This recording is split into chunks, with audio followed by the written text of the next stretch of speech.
Muy bien. Retomamos entonces nuestra lectura del libro de Ezequiel, ahora con alguna herramienta más, además de las que hemos ido dando, ¿no es cierto? En la introducción dábamos algunos elementos, algunas herramientas a partir del conocimiento del momento histórico que se vivía, también de las tradiciones de las que se alimenta el profeta, y ahora aportábamos alguna herramienta más bien tomada, como digo, de la psicología social o de la antropología cultural, para intentar entender esta literatura como literatura de trauma, como el intento, el esfuerzo por elaborar la crisis provocada por el exilio en la memoria colectiva de Israel. Vamos a ver entonces si eso nos da alguna pista, ¿no? Por ejemplo, veamos ahora el capítulo 12, en el que encontramos dos acciones simbólicas referidas al exilio. Capítulo 12, versículos del 1 al 20, ¿no? Los destinatarios siguen siendo aquí la gente rebelde. Adonai me dirigió su palabra en estos términos: hijo de hombre, tú vives en medio de una casa rebelde, pues tienen ojos para ver y no ven, oídos para oír y no oyen, porque son una casa rebelde. Entonces, ahora bien, pues, hijo de hombre, prepárate un equipo de deportado y sal como deportado en pleno día para que te vean. Así. Entonces, junta unos cuantos bártulos ahí, ¿no es cierto? Unas cuantas cositas, una ropa, un jarro o algo, como si te tuvieras que ir de la ciudad. Atarlos ahí en un trapo, en un paño, ponértelos al hombro y salir de la casa a pleno día, cosa que te vean. Saldrás de tu lugar habitual hacia otro lugar y que te vean. ¿Acaso reconozcan que son una casa rebelde? Sí. Habla de quien se va al exilio, ¿no? Arreglarás tu equipo de deportado de día para que te vean de nuevo, ¿no? Y saldrás por la tarde como salen los deportados y que te vean. Harás en su presencia un agujero en la pared y saldrás por él. ¿Por qué eso de hacer un agujero en la pared y salir por él, ¿no? Entonces, bueno, a ver cuál será la alusión. Cuando ellos te vean, cargarás con tu equipaje a la espalda y saldrás en la oscuridad y te cubrirás el rostro para no ver la tierra, no ver el país. Yo he hecho de ti un símbolo para la casa de Israel. Entonces, ¿a qué estará aludiendo aquí? ¿No es cierto? Fíjense, si ustedes recuerdan lo que hemos dicho, aquí está aludiendo, todavía hasta el versículo 16 podemos leer esta primera parte, ¿no es cierto?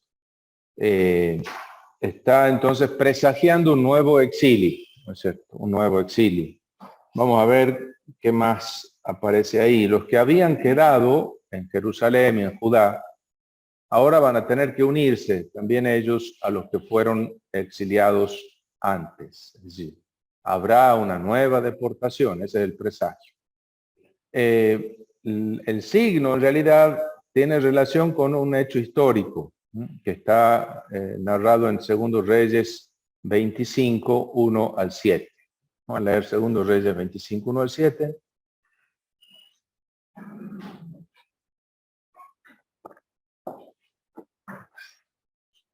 El año 9, 25, 1 al 7. en el año 9 de su reinado, en el mes 10, el día 10 del mes, vino Nabucodonosor, rey de Babilonia, con todo su ejército contra Jerusalén. Acampó contra ella y la cercaron con una empalizada. Estamos en el año 588, son 9 años después de haber comenzado a reinar Sedecías, ¿no? La ciudad estuvo sitiada hasta el año 11 de Sedecías. En el mes cuarto, el 9 del mes, Cuando creció el hambre en la ciudad y no había pan para la gente del pueblo, se abrió una brecha en la ciudad y el rey partió con todos los hombres de guerra durante la noche por el camino de la puerta. Ajá, ahí está la brecha, el agujero en la pared es una imagen de la brecha en la muralla de la ciudad. Y aquí el Ezequiel está representando en realidad a Sedecías y a su gente que salen de noche, dice, de noche, ajá. Sí.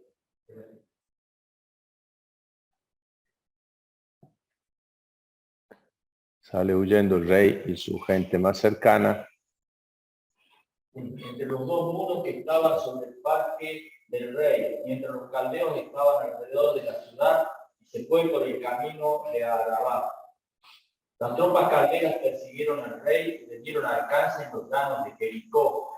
Entonces todo el ejército se dispersó de sus lados.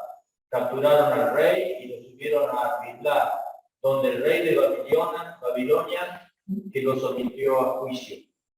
Los hijos de Sedecías fueron degollados a su vista, y a Sedecías le sacó los ojos, le encadenó y le llevó a Babilonia. Es sin poder ver el país, ¿no? Entonces, todas las alusiones al acontecimiento histórico. Por supuesto, ahí el sentido va a ser claro, ¿no? Vamos a ver versículo 7 y siguiente, 12, 7 y siguiente. Vamos a continuar. En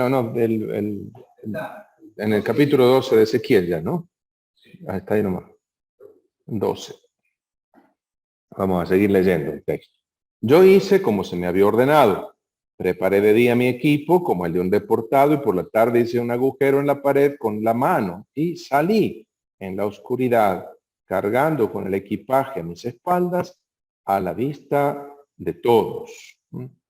Por la mañana, Adonai me dirigió la palabra en estos términos. Hijo de hombre, ¿no te ha preguntado la casa de Israel, esta casa rebelde, qué es lo que haces? Diles, esto dice el Señor Adonai. Este oráculo se refiere a Jerusalén y a todos los israelitas que hay en ella. Este oráculo, ¿no? Sí, pero si él no es oráculo, si él ha hecho una acción simbólica, sí, pero esa acción simbólica contiene un mensaje, ¿no? Es un oráculo. Nos ven como una manera de transmitir el mensaje, ¿no? Entonces, este oráculo se refiere a Jerusalén y a todos los israelitas que hay en ella. Di, yo soy un símbolo para vosotros. Como he hecho yo, así se hará con ellos. Serán deportados, irán al destierro. Este es el significado claro del signo. El príncipe que los gobierna cargará con su equipo a la espalda en la oscuridad y saldrá. Orarán la muralla para hacerle salir por ella y se tapará la cara para no ver la tierra con sus propios ojos. Aquí en la nota de la Biblia de Jerusalén dice, quizás tengamos aquí a la vez el anuncio de la salida que intentarán Sedecías y su ejército a través de una brecha en la muralla y el del cautiverio del rey a quien se le sacarán los ojos antes de llevárselo a Babilonia.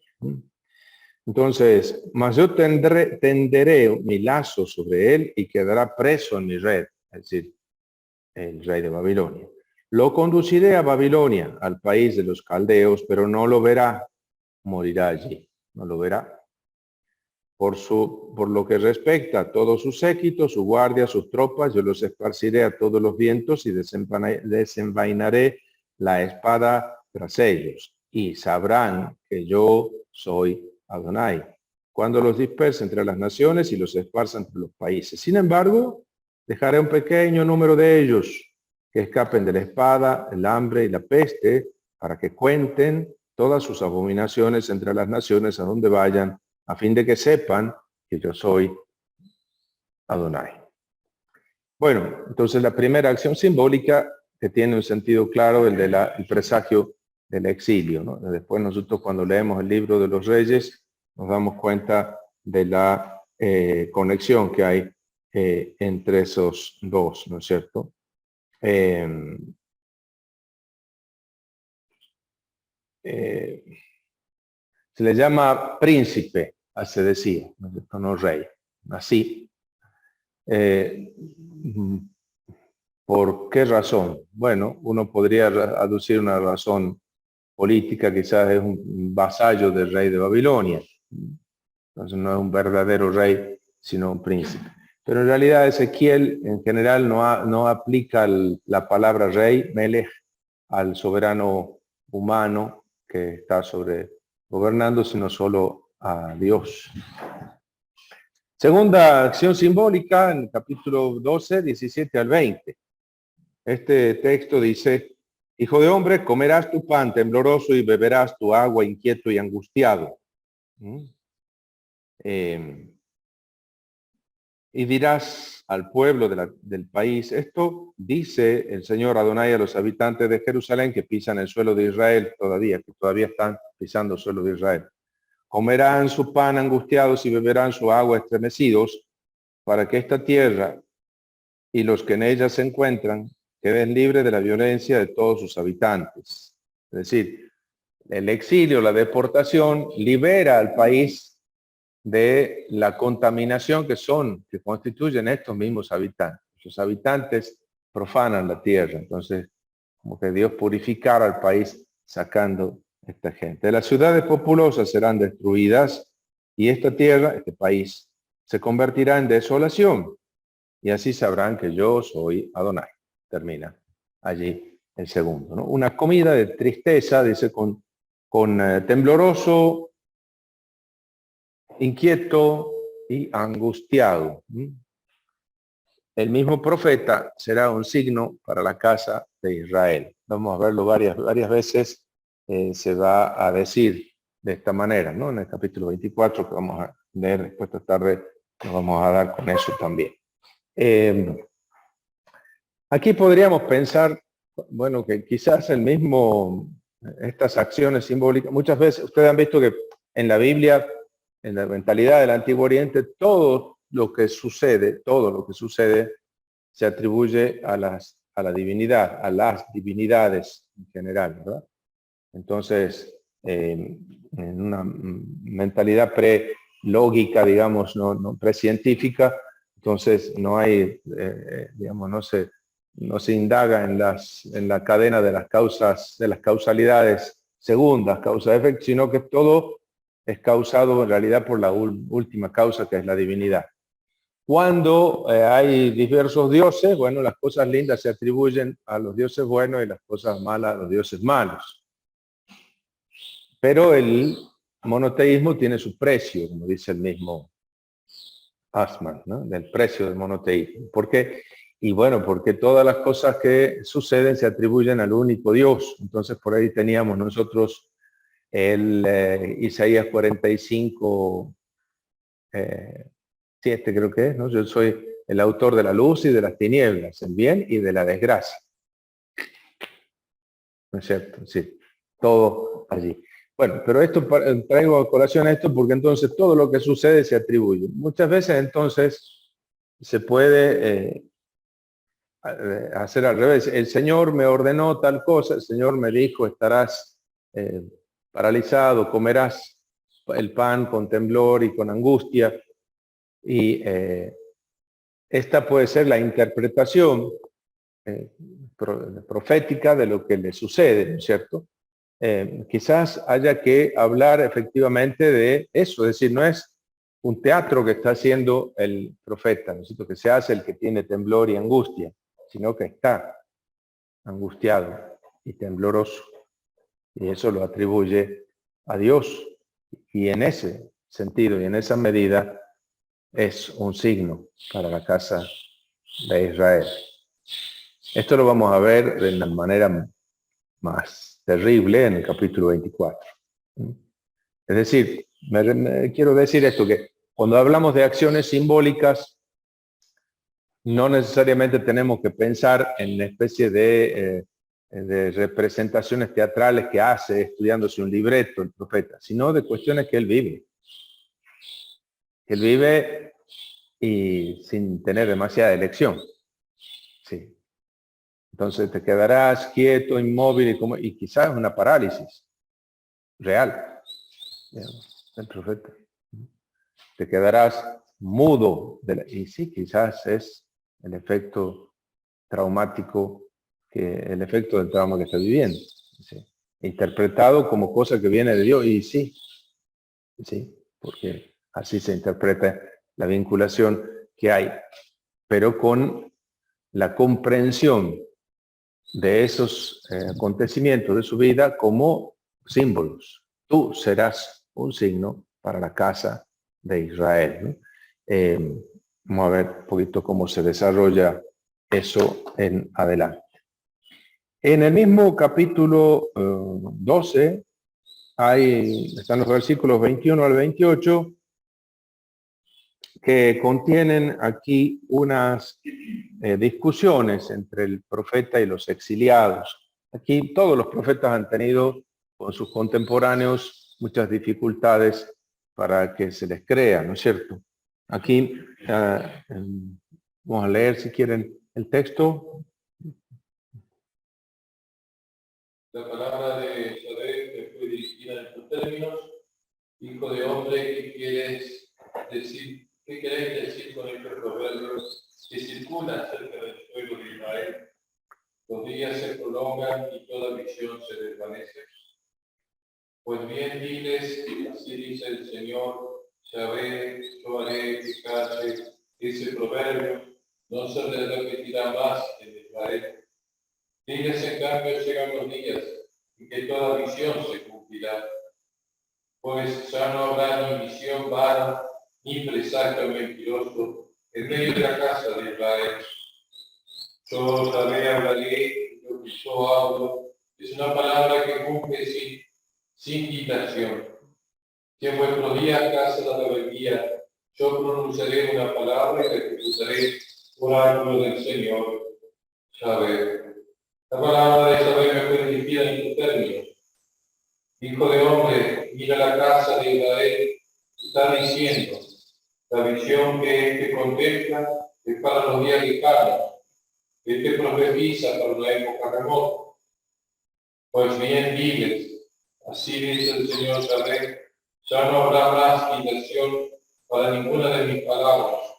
Lo que yo hablo es una palabra que se cumple por oráculo del Señor. Bueno, fíjense entonces, esta indiferencia y hostilidad de sus contemporáneos aquí se manifiesta en estos dichos que circulan. No, lo que dice Ezequiel se refiere al pasado, esto de ir al exilio, bueno, ya está, ya han ido al exilio los otros.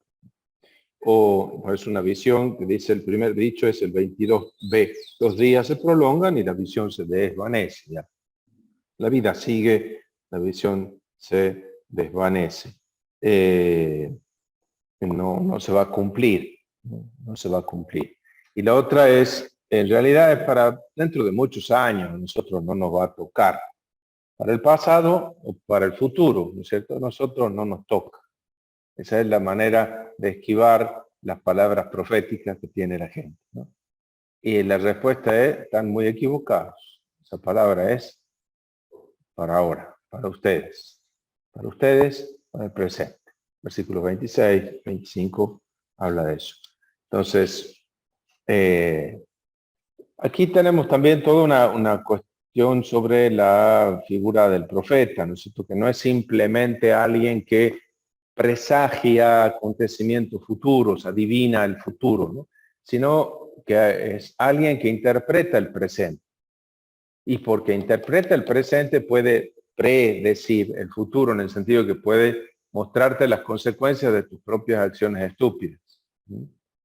Entonces, no necesariamente es alguien que mira en la bola de cristal, digamos, que habla de un futuro, sino alguien que te interpreta lo que está sucediendo. Es el vigía, el centinela del horizonte que otea los acontecimientos del momento. Y precisamente por eso tiene la mirada larga para prever lo que va a suceder, ¿no? Desde la mirada de Dios que mira estos acontecimientos en perspectiva.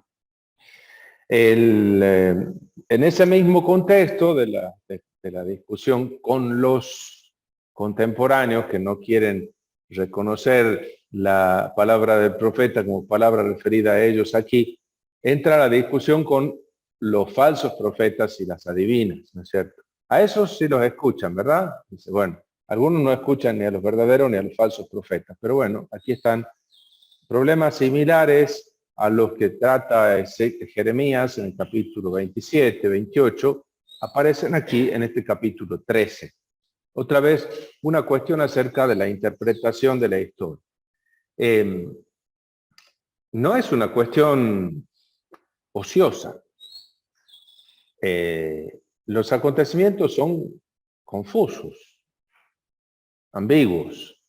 En el caso de la situación que está viviendo el Israel en la época de Ezequiel, mucho más. La situación es muy confusa y da lugar a lecturas muy diversas.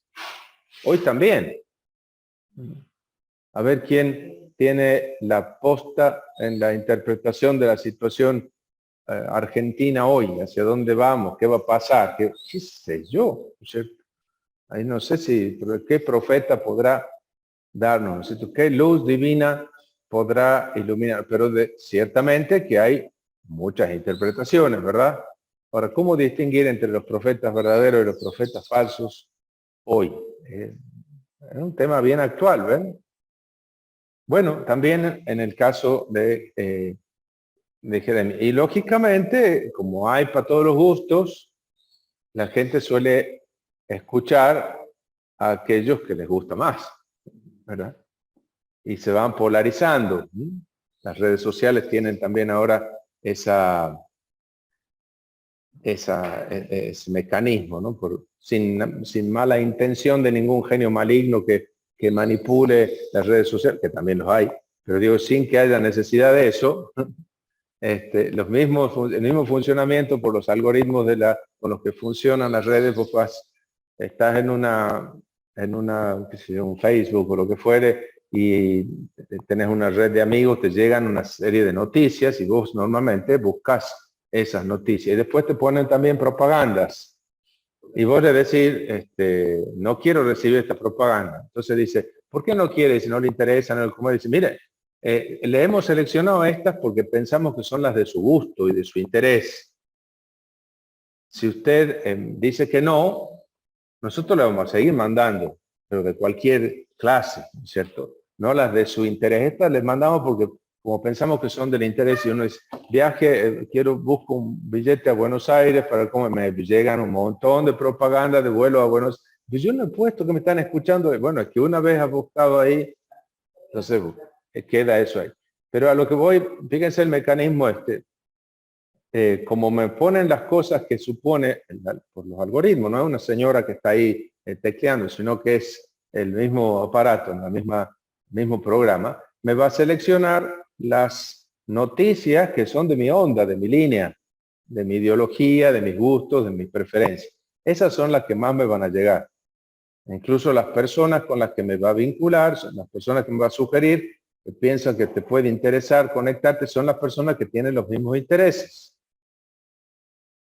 De manera tal que a mí me van a ir cerrando en mi visión del mundo y al otro que piensa distinto y que tiene otros, le van a ir llegando también los de su propio interés. Y cada vez esa persona va a estar más polarizada en su opinión, porque las noticias que le llegan y las sugerencias que le llegan y los amigos que le sugieren son de esa opinión y a mí de la mía.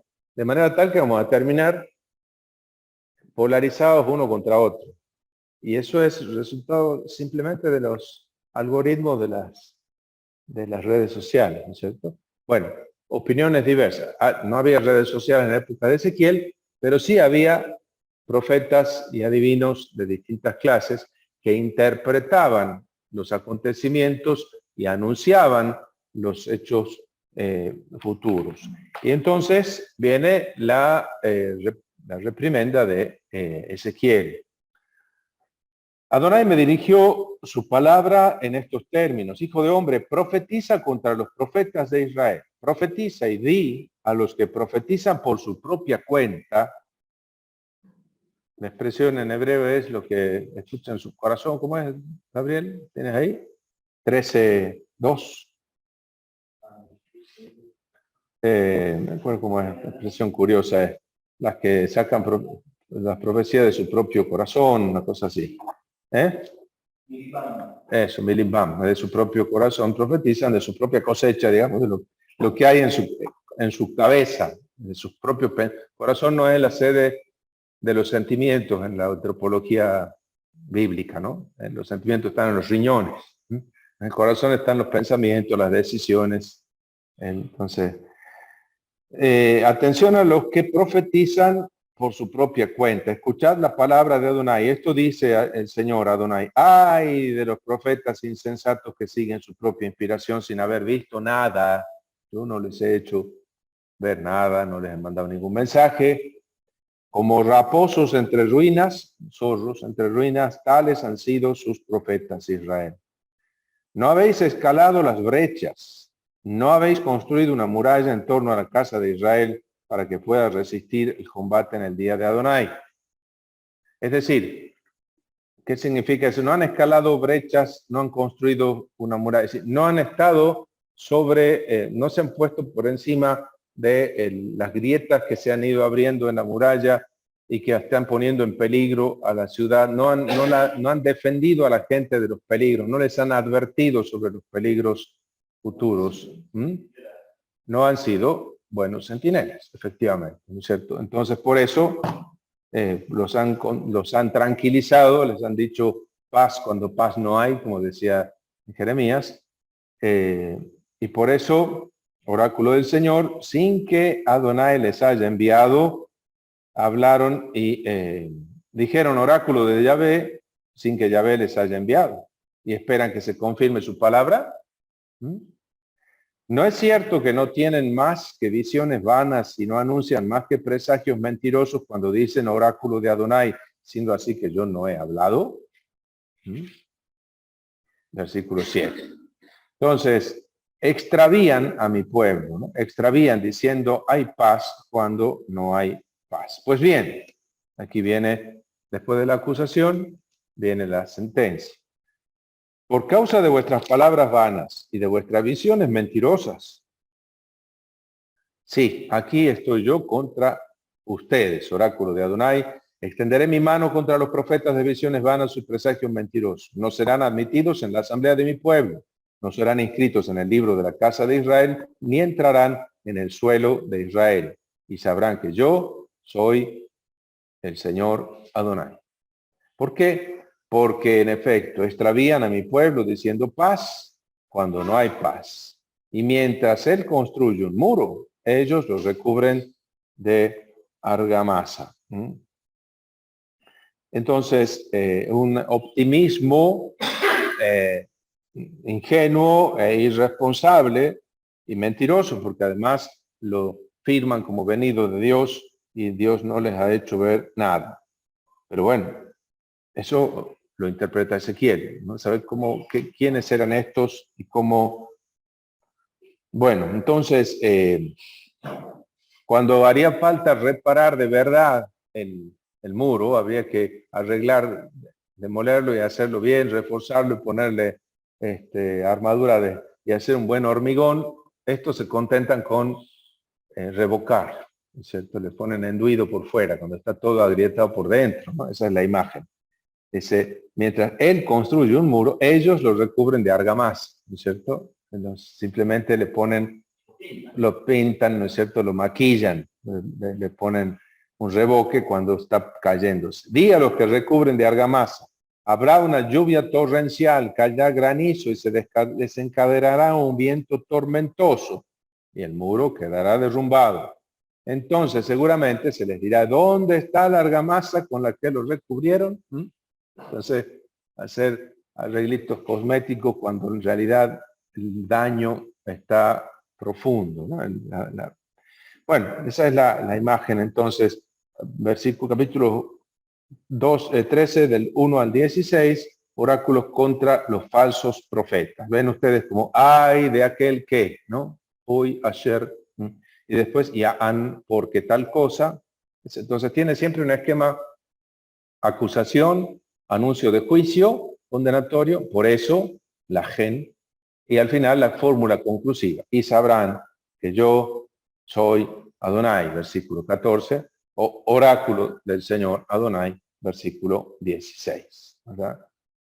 Así termina. El esquema es bastante claro, ¿no es cierto? La acusación hay de aquel que, o porque hacen tal cosa, el juicio condenatorio, la sentencia, por eso, y la fórmula conclusiva.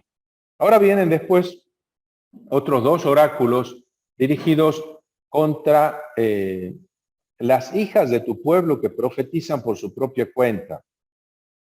Profetiza contra ella.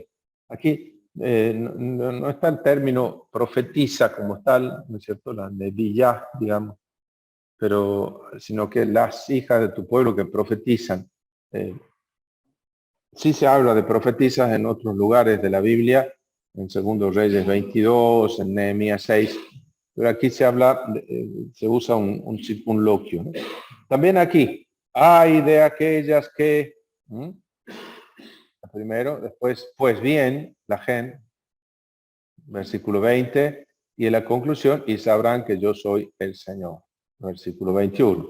Y en el 22 de nuevo, porque afligen el corazón del justo con mentiras, cuando yo no lo aflijo, y aseguran las manos del malvado para que no se convierta en su mala conducta y pueda salvar su vida. Por eso, condenatorio, ya no tendrán más visiones vagas, ni pronunciarán más presagios. Yo libraré a mi pueblo de sus manos, y sabrán que yo soy Adonai. Ahí está, ¿no es cierto? Entonces, fíjense aquí también una diferencia grande entre los, digamos, una bruja, un brujo, un mago, una maga que intenta manipular a la divinidad, ¿sí?, para que haga lo que ella dice o lo que él dice, y el profeta, que es portavoz de Dios, de un Dios soberanamente libre, y entonces el profeta dice irremediablemente lo que Dios le ordena decir, y por lo tanto, entonces después va a aparecer esta expresión del profeta, que Dios se deja consultar solo por aquellos que siguen sus caminos. Vamos a ver el capítulo 14, del 1 al 11. En esta primera parte, ¿no? Algunos ancianos de Israel vinieron a mi casa y se sentaron a mí. Entonces Adonai me dirigió su palabra en estos términos: hijo de hombre, estos hombres han erigido sus basuras en su corazón, adorando a los ídolos. Han puesto adelante de su rostro la ocasión de sus culpas, y voy a dejarme consultar por ellos. Otra vez el tema de la relación con los profetas. Entonces, los que no escuchan al profeta, los falsos profetas, las falsas profetizas, y ahora los que vienen a consultarle al verdadero profeta, el profeta verdadero, que es Ezequiel, pero no con la actitud adecuada. Y si yo me voy a dejar consultar por estos desgraciados, que son los idólatras, esto dice, habla pues y diles, esto dice Adonai: si alguien de la casa de Israel erige sus basuras en su corazón o pone delante de su rostro la ocasión de sus culpas, y luego acude a consultar al profeta, yo mismo, Adonai, les responderé a fin de atrapar por el corazón a la casa de Israel a todos aquellos que se han alejado de mí a causa de sus basuras. Por eso, di a la casa de Israel: apartad vuestro rostro de todas las abominaciones. Si quieren venir a consultarme, primero abandonen los ídolos a los que adoran, ¿no? Entonces, ven cómo continúa prácticamente el mismo tema de la profecía o consulta de los profetas. ¿Hasta aquí alguna pregunta? Una preguntita me surge. El uso del término corazón aquí en este capítulo, porque normalmente, si no me equivoco, la palabra corazón está más asociada en referencia a aquello a lo cual uno se apega, ¿no? Está más asociada a una división deuteronómica, ¿no? Apegar al corazón a Dios. Y aquí, sin embargo, Ezequiel, por más que sea perteneciente a una tradición más bien sacerdotal, utiliza el corazón en este sentido, como aquello a lo cual uno debe apegarse. Lo que pasa es que no sé si es exclusivamente, hay una fraseología deuteronomista con el término corazón, evidentemente, pero no es exclusivamente deuteronomista el uso de la palabra corazón, ¿no? Lo que nosotros diríamos poner la atención en algo es sin poner el corazón en algo, ¿no? Es decir, no necesariamente la connotación afectiva, sino incluso la atención, ¿no? Entonces, el corazón es como, diríamos, la conciencia, el centro de los pensamientos, las decisiones, la atención de alguien, ¿no? A veces simplemente reemplaza el pronombre personal, ¿no es cierto? Como su corazón, él, ¿no es cierto? Como su alma, él, mi alma, yo, ¿no? Corazón, alma, rostro, suelen muchas veces utilizarse como sinónimo de persona nada más. Pero aquí las profecías que brotan de sus corazones, y lo que se les ocurre, lo que les viene a la cabeza, diríamos nosotros. Cabeza, diríamos nosotros, corazón, dicen ellos. Más cosas respecto de los profetas, verdaderos, falsos, etcétera. Y la idolatría, claro, el que tiene mentalidad idolátrica termina tratándolo a Adonai, al Dios verdadero, como un ídolo. Y eso diría yo que le revienta al Señor, mucho más que la idolatría en sí, el que adoren otros dioses, que lo traten a él como si fuera un dios, ¿no? Eso está clarito en Oseas, ¿no? Ya está terrible que adoren a Baal, pero que me traten a mí, me rindan culto a mí como si yo fuera Baal, como si yo me comportara como Baal, eso ya podíamos. Bueno, ahora se inserta otra discusión que vamos a encontrar en varios lugares en Ezequiel, ya hemos visto en algún momento, pero que es la discusión acerca de la responsabilidad personal. 14, 12 al 23. Ya lo hemos visto en alguna ocasión y lo vamos a encontrar de nuevo varias veces, en el 18 también. Aparece aquí entonces, qué interesante, dice, Adonai me dirigió su palabra en estos términos. Supongamos que un país peca contra mí, cometiendo infidelidad, y que yo extiendo mi mano contra él, destruyo su provisión de pan, y envío contra él el hambre para aniquilar humanos y bestias. Si resulta que en ese país se hallan Noé, Daniel y Job, estos tres salvarán su vida por su justicia, oráculo del Señor. Pero al pueblo no. Entonces, fíjense, sigue un poco, de alguna manera, la misma temática, porque una de las funciones de los profetas era la intercesión.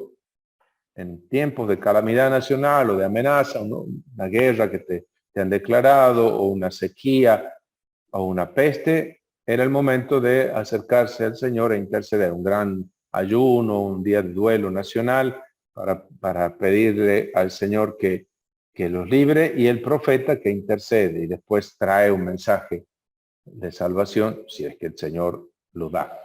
Bueno, aquí dice, esto no va a suceder. Dice, fíjense, si el país se ha extraviado, ha sido infiel, ha cometido pecado, ha ofendido, ha cortado con el Señor, el profeta no tiene ninguna chance de interceder. Dice, aunque vinieran Noé, que salvó a su propia familia, aunque vinieran Job, que intercedió por sus amigos al final, aunque viniera Daniel. Daniel, en realidad, el Daniel no es el Daniel del libro de Daniel, sino un personaje que se ve que era conocido en el ámbito de la siro-palestinense y que figura en algunos de los escritos de Ugarit. Un tal Daniel aparece ahí. Daniel, el rey Daniel, digamos, ¿no? No sé si aparece la notita de la Biblia de Jerusalén, algún dato. Sí, este texto con 18 y 33 marca un avance decisivo en el desarrollo de la doctrina moral del Antiguo Testamento. Los antiguos textos consideraban sobre todo al individuo como integrado en la familia, en la tribu y en la nación. Noé es salvado junto con los suyos, salva a su familia en el arca. Abraham, llamado por Dios, se lleva consigo a todo su clan. Esta concepción se aplicaba también a la responsabilidad y a la retribución. Si Abraham intercede por Sodoma, no es para que los justos sean separados y perdonados, es para que actuando la solidaridad en sentido contrario, ellos, los justos, eviten incluso que los malos sean castigados. Si hubiera 50 justos, vas a castigar a toda la ciudad. En atención a esos 50 justos, no la destruiré. ¿Ven? En atención a los buenos, se salva el resto. Pero claro, eso parecía ser una especie de alibi, de pretexto. Y aquí entonces Ezequiel dice, no señor, cada uno es responsable de su propia conducta. Entonces, aquí no poner la esperanza en Noé, Daniel y Job, cada uno es responsable. Entonces, supongamos que suelto las bestias feroces contra este país para privarle de sus habitantes y convertirlo en una desolación por donde nadie pase. Si resulta que ese país se hallan esos 3 hombres, juro por mi vida que ni hijos ni hijas podrán salvar, solo se salvarán a ellos mismos. ¿Sí? Entonces, un resto se salva del castigo, sí, pero ellos, el resto. Entonces, esto quiere mostrar que su conducta y sus obras hicieron que se salvaran, pero los demás. Entonces, aquí habría que conectar con el capítulo 18, el de la responsabilidad personal. Sigue el mismo argumento, ¿no? Entonces, la concepción clásica era la de la responsabilidad colectiva. Entonces, Noé que salva a su familia, o por ejemplo, Acán, que comete allí una falta en el libro de Jueces, capítulo 7, cuando van a hacer la invasión, no respeta la ley del jerem, del anatema, y eso provoca que todo su grupo sea derrotado. Y saber quién es el responsable, porque aquí alguien tiene la culpa porque nos ha sucedido semejante desgracia, ¿no? Este es un mecanismo antropológico bastante primitivo. En todas las tribus sucede esto, y por eso viene el mecanismo famoso del chivo expiatorio, ¿cierto? Es decir, si sucede alguna desgracia, alguien tiene la culpa. A ver, ¿quién será? ¿Quién será? Fulanito, fulanito. Bueno, a ese fulanito lo linchamos y vemos, ¿se acuerdan en el caso de Jonás también, no? También ¿quién es el que cometió aquí pecado? No, soy yo, miren, tírenme al agua. Bueno, está bien, para salvar el resto, ¿no? Entonces esta es la concepción. Pero ojo, porque ese mecanismo sigue funcionando inconscientemente en los colectivos hoy también. Y puede ser muy bien utilizado políticamente. De hecho, así hizo Hitler, ¿no es cierto? Encontrando como culpable de todos los problemas a los judíos, entonces extirpemos a los judíos del medio y salvaremos la nación germana, ¿verdad? Pero el mecanismo venía por ahí, ¿no? No tanto el tema de una pureza racial, que ese podría haber sido el pretexto, sino el de encontrar un culpable del problema, ¿no? Y eso sigue funcionando hoy también en la Argentina, permanentemente vigente. Porque además es muy cómodo, la culpa la tiene el otro. Así como la misma conducta mesiánica, digamos que fulanito nos va a salvar, lo votemos a fulanito o fulanita porque nos va a salvar. El mismo mecanismo es, este nos va a hundir, ¿no es cierto? Expulsemos a fulanito. Y las cosas, eso es un pretexto hermoso para eludir la responsabilidad personal. Por supuesto que hay influencia de unos con otros, pero digo para que no pensemos que es una mentalidad primitiva, nada, sigue actuando inconscientemente en nosotros, ¿no?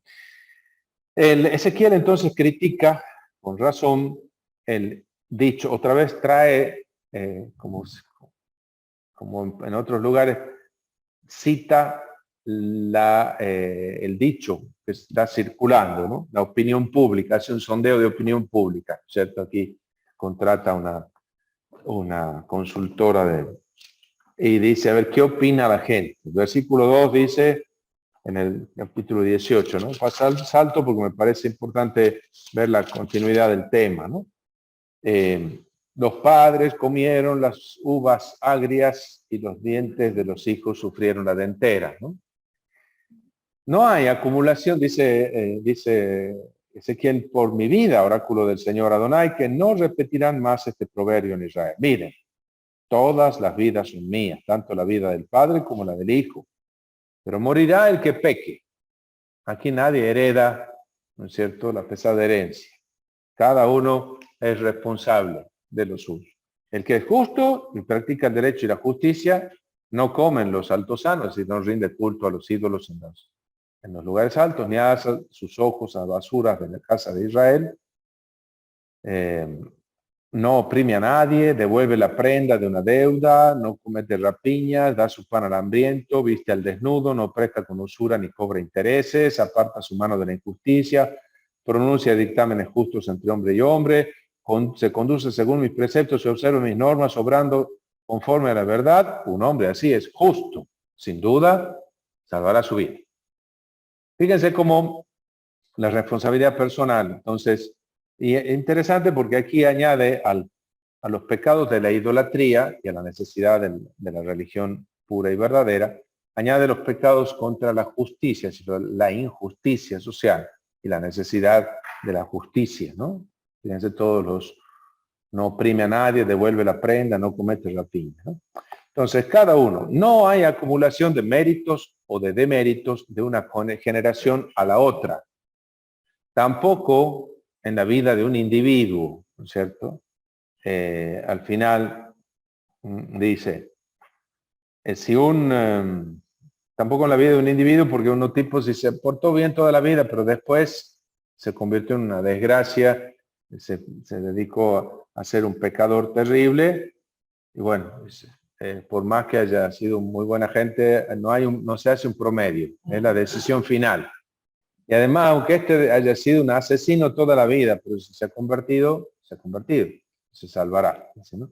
Todo ese capítulo 18 habla de eso. Es decir, tampoco hay una acumulación de méritos o de deméritos a lo largo de la vida. La decisión actual, la última, es la que cuenta. ¿Y cuál sería aquí la invitación? Es la invitación a la conversión. Es decir, no importa cómo hayas sido y cómo te hayas comportado. Ahora, ¿cómo querés comportar? Ahora tenés tiempo de convertir. Sin embargo, sí, por supuesto, esta insistencia en la responsabilidad personal queda bastante clara. Sin embargo, digo, eso no borra la responsabilidad que tenemos de la suerte, sobre la suerte de los demás, ¿no? Por eso aparece tanto en el capítulo 3 como en el 33 el profeta como centinela, es decir, tengo la obligación de advertirle al otro sobre el peligro, es decir, porque si no, si no le advierto, el otro se va a condenar, pero yo también por no haberle advertido. Yo soy responsable de la suerte del otro también, en ese sentido. Bueno, hasta aquí, ¿más preguntas? Se entiende como dice Ezequiel, digamos, al ser como esto de no usar de asumir la responsabilidad uno, al ser como unidireccional, digamos, el mensaje de esperanza es, porque, bueno, yo ahora me dispuse, me salvo, porque directamente Adonai va a cambiar el corazón. Bueno, no entra en esa discusión, pero es una apelación a un llamado a la libertad y a la decisión, ¿no? Y a la responsabilidad. Es decir, a no descansar en la responsabilidad de los otros. Hacerme responsable yo de mi suerte, y no solo de mi suerte, sino de la del otro. Pero ven que eso te responsabiliza doblemente. ¿No? Te impide descansar en, no, ya el otro va a interceder por mí, no. Vos, y no solo de tu suerte, sino de ser centinela del otro también, ¿no? Ahora viene una serie de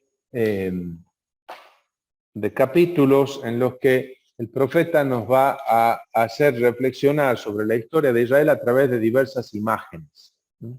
Vamos a ver alguna ahora y al final de esta mañana, y después veremos a la tarde los capítulos finales de esta parte. Por ejemplo, la historia de Israel a través de la vid, ¿no? La vid, capítulo 15. Hijo de hombre, ¿tiene más valor el leño de la vid que el leño de cualquiera rama que haya entre los árboles del bosque? El leño, la madera de la vid. No, si es madera es para quemarla igual que todas. Es decir, ¿qué te has creído, Israel? Porque sos la viña del Señor, podés estar seca y seca como estás, vas a ser mejor tratada. ¿Se toma de él la madera para hacer alguna cosa? ¿Se hace con él un gancho para colgar algún objeto? La vid, ¿no? Se tira al fuego para que arda, ¿no es cierto? Entonces, por eso dice el Señor, lo mismo que el leño de la vid entre los árboles del bosque, al cual he arrojado el fuego para que lo devore, así he entregado a los habitantes de Jerusalén. He vuelto mi rostro contra ellos, han escapado al fuego, pero el fuego los devorará, y así sabrán que yo soy Adonai. Es decir, por más que sea la viña elegida, la vid preciosa, la cepa escogida, si se seca, tendrá la misma suerte de todos los troncos secos, el fuego. Es decir, si pierde la vida que el Señor le da. Entonces, una invitación fuerte. De ahí es el 15, ¿no? El 19, por ejemplo, habla de también la historia de Israel bajo la imagen de la leona con dos cachorros, ¿no? Una leona y sus cachorros. Aquí los cachorros son, Israel, bueno, la leona es el pueblo de Israel y los cachorros son Joacás, el primer cachorro, el rey sucesor de Josías, exiliado en Egipto. Y el otro cachorro, Jeconías, hijo de Joaquín, ahora exiliado en Babilonia. Versículo 4, versículo 9. Uno exiliado en el país de Egipto, otro llevado a Babilonia. Estos dos cachorros.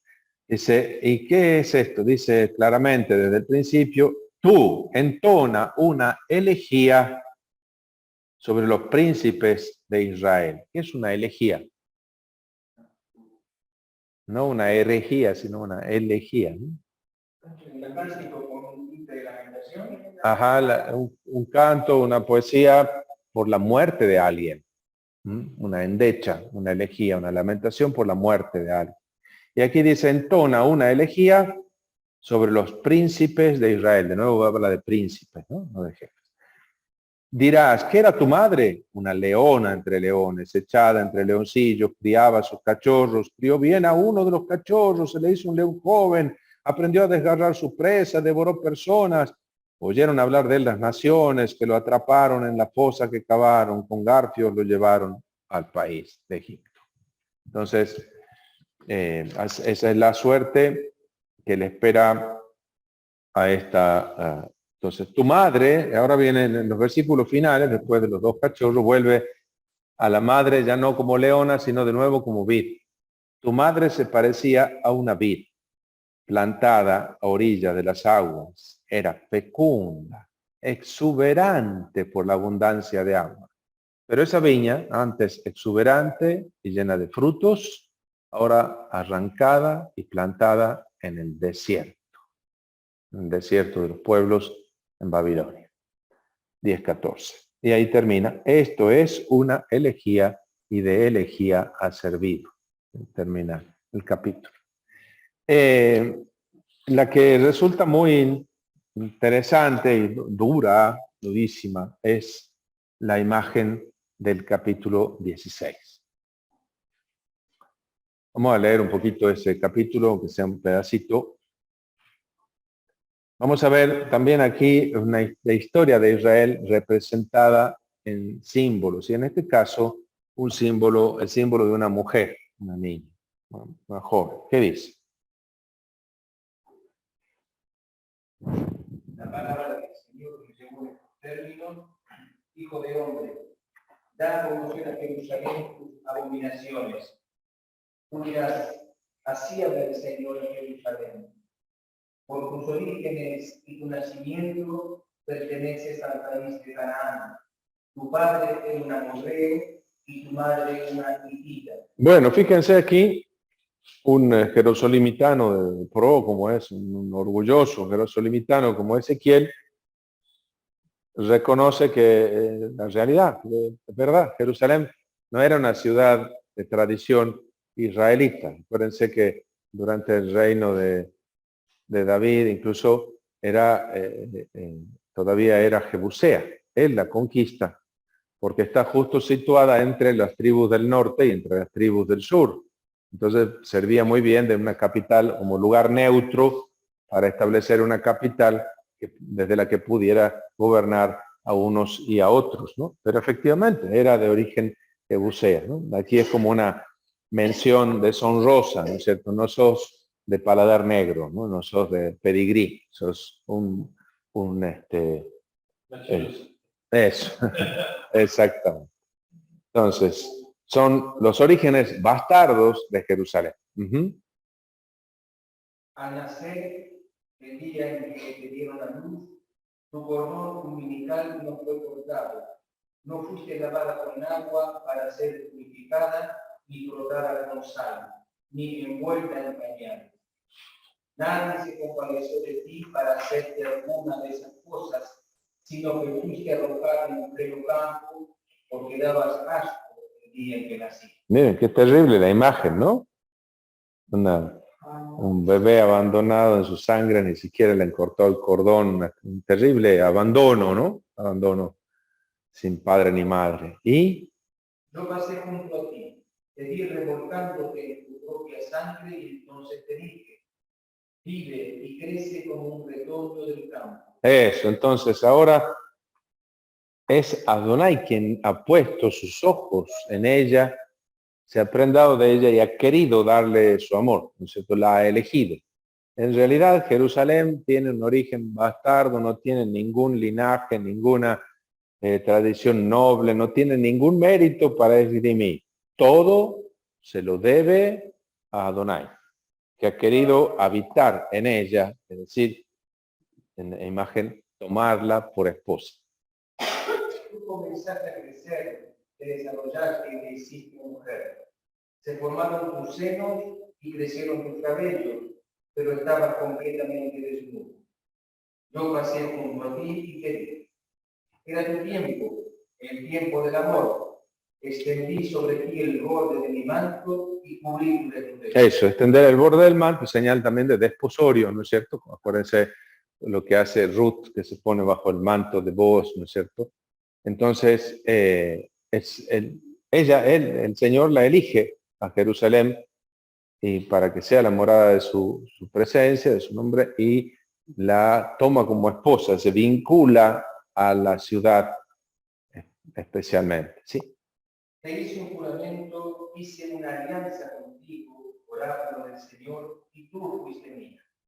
Yo te lavé con agua, limpié la sangre que te cubría y te perfumé con polvo. Te puse un vestido bordado, te calcé con zapatos de cuero fino, te ceñí con una banda de lino y te cubrí con un manto de seda. Te adorné con joyas, puse brazaletes en tus muñecas y un collar en tu cuello. Coloqué un anillo en tu nariz, pendientes en tus orejas, una espléndida diadema en tu cabeza. Estabas adornada de oro y de plata. Tu vestido era de lino fino y de seda y de tela bordada.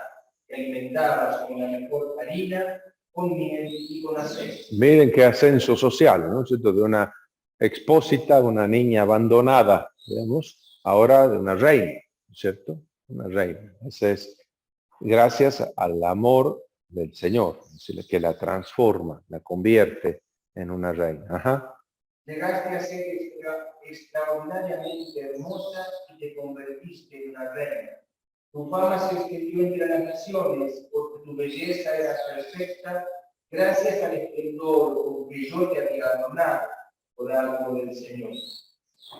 Pero tú te preciaste de tu hermosura y te aprovechaste de tu fama para prostituirte. Te entregaste sin pudor a todo el que pasaba y fuiste sucia.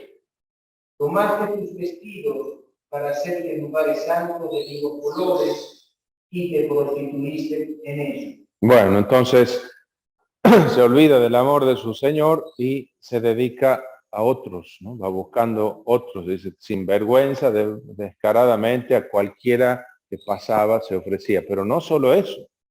Tomaste tus joyas hechas con mi oro y plata que yo te había regalado y te fabricaste imágenes de hombres con las que te prostituiste.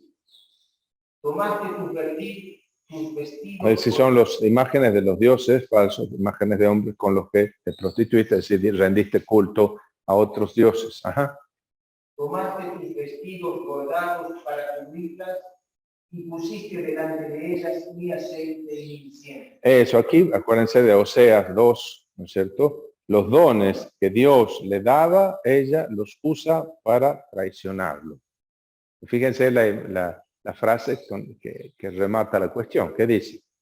Y el pan que yo te había dado, la mejor harina, el aceite y la miel con que yo te alimentaba, los ofreciste delante de ellas como perfume de aroma agradable, oráculo del Señor.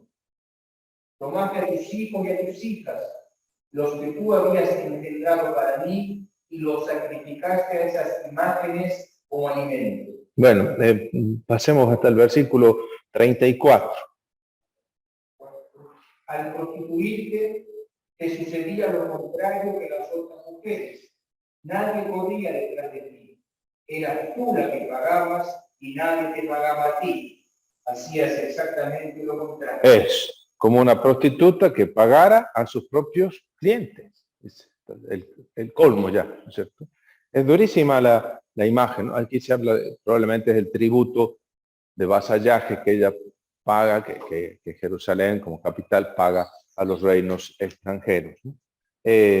Pero entonces, digo, la imagen es terrible y sigue, es un capítulo largo, como ven, en los que aparecen incluso sus hermanas Samaria y Sodoma, destruidas ambas, ¿no? Samaria y Sodoma, peor que Samaria, peor que Sodoma, dice, ¿no es cierto? Por eso el versículo 49, el crimen de tu hermana Sodoma y sus hijas fue orgullo, voracidad, indolencia, nacida de una vida placentera. No socorrieron al pobre y al indigente, pero yo las restableceré, a Sodoma y a Samaria también, ¿no? ¿No hiciste burla de tu hermana Sodoma? Si te burlabas de ella, vas a padecer lo mismo que ella. Yo mismo restableceré mi alianza contigo y sabrás que yo soy Adonai. Se termina con un presagio positivo en versículos 62 hasta el final, ¿no? Bueno, aquí paramos, ¿no es cierto? Para que veamos cómo se representa Ezequiel la historia de Israel, ¿no? Fíjense con qué vivos detalles describe, incluso a veces si uno lee el texto en hebreo, son palabras como fuertes las que usa para la descripción incluso de la mujer al principio, en su situación, incluso de la prostitución también, ¿no es cierto?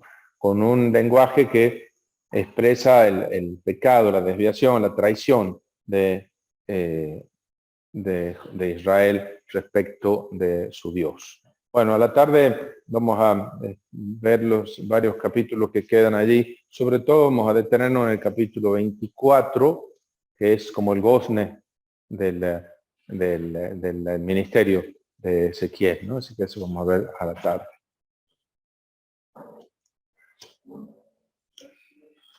Muy bien.